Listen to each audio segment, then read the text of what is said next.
Welcome to the channel Easy Trick for the computer science students and as well as those students who learn something new in the computer science field. So that particular video tutorial is the process management part 2 and the technical operating system part 3. So the previous part link available under the description box, and also its extension of the numerical with the burst time, arriving time, waiting time available into the description box.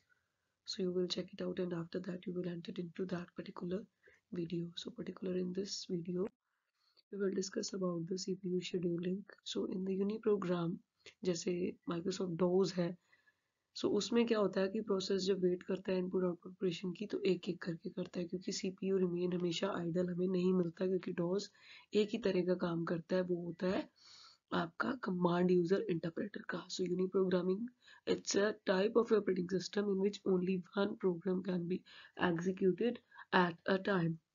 So there is the no overhead, no deadlock, no wastage of the time, no starvation, no thinking about time, that we will discuss into the burst time. Okay, what is the starvation? Please check out that video. What is the starvation? We will discuss already, and we was discussed already. We will discuss in the future also.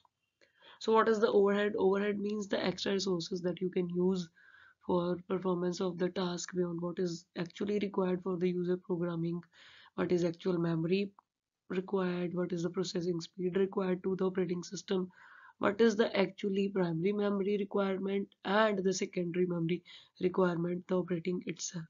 So in this particular way you can use the multi-programming operating system. The CPU doesn't remain idle during the waiting time, तो handle करता है multi programming system में CPU की जो scheduling होती है वो schedule हमेशा ही आइडल स्टेज भी देता है आपको, और आपको बिजी स्टेज भी देता है, और वेटिंग स्टेज भी देता है. इसकी भी वीडियो ट्यूटोरियल प्लेलिस्ट का लिंक आपको डिस्क्रिप्शन बॉक्स में मिल जाएगा, उसमें अवेलेबल है इसकी कंप्लीट वीडियो की what is multi programming operating system. So इस टास्क को जब हम परफॉर्म करते हैं तो शॉर्ट टाइम शेड्यूलिंग होती है, क्योंकि प्रोसेस ऑलरेडी प्रेजेंट होता है स्टेट के अंदर, वेटिंग उसकी होती नहीं है, उसने एंटर ही तब करना है जब बिजी स्टेज उसे नहीं मिल रही. तो इसके अंदर इसको पार्ट को हम प्ले करते हैं. इसमें फिर साथ में ही स्विचिंग शुरू हो जाती है कि अगर इन केस इनपुट आउटपुट जो प्रोग्राम चल रहे हैं उसमें कोई ऐसी स्टेज आ गई है जिसमें running to waiting, waiting to running बार बार शेड्यूल पिक करना पड़ रहा है, तो फिर उसको क्या कहते हैं? उसको हम यहाँ पे प्रोसेस को कहते हैं कंटेक्स्ट स्विचिंग. मान लो कि 3 प्रोसेस लाइन में लगे, पहले आइडल नहीं थी, मशीन बिजी थी, दूसरा लगा वेटिंग में, तीसरे को आइडल मिल नहीं रही. अब देखो रनिंग मोड में एक है, ठीक है, उसने बिजी किया हुआ सिस्टम, उसका काम खत्म हुआ तो पिछला जो वेटिंग में लगा था वो एंटर कर गया, और थर्ड वन वाला वेटिंग में आ गया, और एक नया बंदा लाइन में जुड़ गया. तो ये कंटेक्स्ट स्विचिंग होता है. वही सिस्टम चाहे आप बार बार ले रहे हो, आपको पहले बिजी मिला, ठीक है, फिर आपकी वेटिंग क्लियर हुई, लेकिन आपको दोबारा चाहिए तो फिर लाइन में लगे, तो आपको कंटेक्स्ट स्विचिंग में एंटर किया गया. ऑपरेटिंग सिस्टम जो मेंटेन करता है ब्लॉक, वो ड्यूरिंग लाइफ टाइम प्रोसेस को करता है, क्योंकि जब तक आप डिलीट नहीं करते वो उसको डिलीट नहीं करता.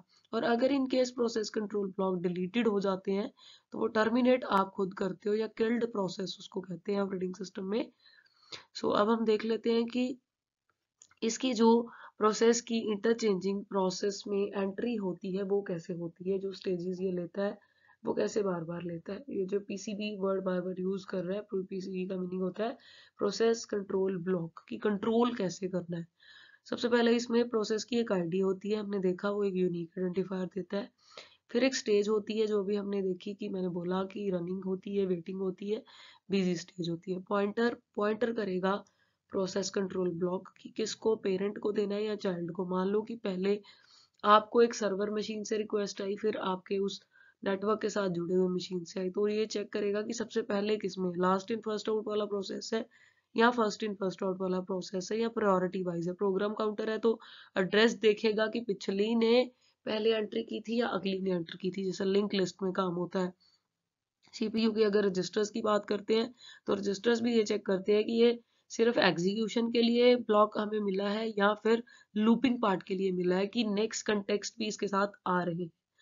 इनपुट आउटपुट स्टेटस इन्फॉर्मेशन में उसने ये भी चेक करना है कि कोई ओपन फाइल्स पहले से तो नहीं चल रही जिसने शेयरिंग में इसको लिया हुआ है, रिक्वेस्ट और तो नहीं आ रही। फॉर एग्जांपल कि 100 पीसी लगे हुए तो उसमें सिस्टम रिसोर्सेस में प्रिंटर या स्कैनर या कैमरा एक ही है जो सबने यूज करना है। तो ये यहाँ पे चेक करनी बहुत जरूरी है कि पेंडिंग कितनी चल रही है इनपुट आउटपुट रिक्वेस्ट, जिन्होंने ये प्रिंटर जो है वो प्रिंटिंग के लिए रिक्वेस्ट डाल दी है या मेमोरी के लिए ले ली है रिक्वेस्ट, तो अकाउंटिंग इन्फॉर्मेशन के लिए भी ये वहां से प्रोसेसेस जो है वो उठा सकता है।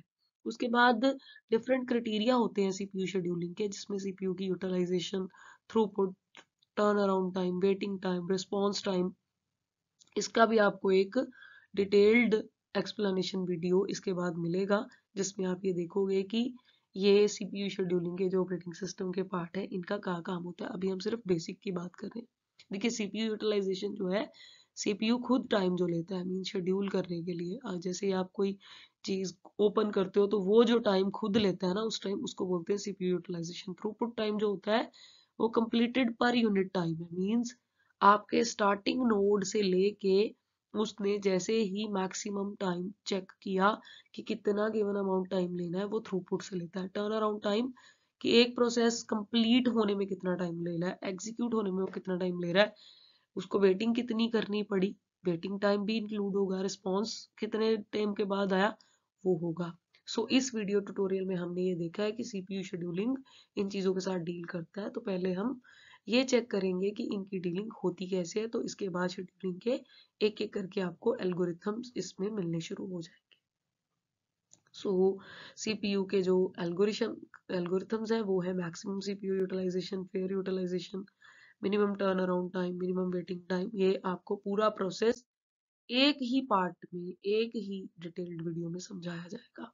अब इसकी बात कर लेते हैं कि फर्स्ट कम फर्स्ट सर्व या शॉर्टेस्ट जॉब या राउंड रोबिन क्या होता है।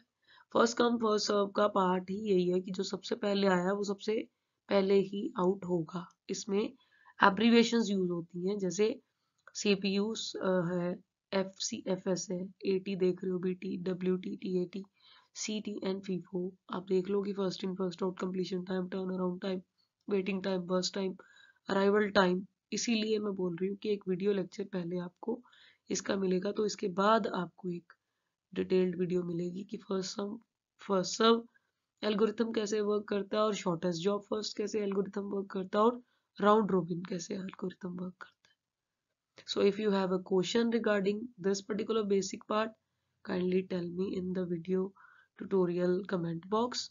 And if you deal with any previous part, so comment on that particular part.